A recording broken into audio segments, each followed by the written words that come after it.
The Rapala Loop Knot. Come up your line 6 inches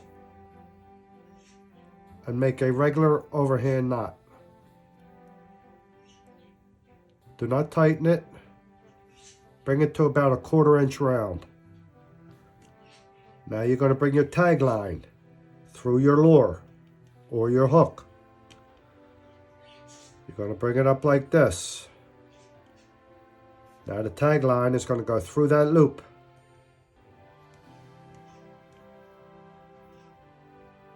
You're going to pull it till it gets close, and you're going to pinch that to hold it in place.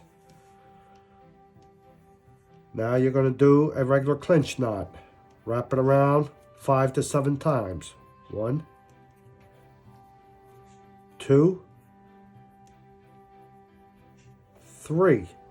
I'm doing 3 for demonstration purposes. Now I'm going to get that tag line,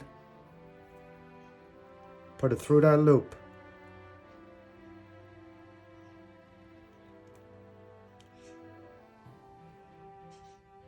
I'm going to pull the tag line.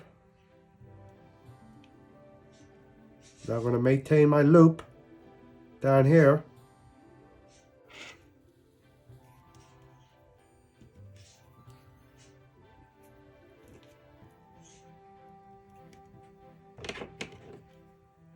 Cut your tag. Now that's the Rapala Loop Knot. And that will allow your lure or your jig to flow naturally through the water, rather than that knot clenching down and holding that.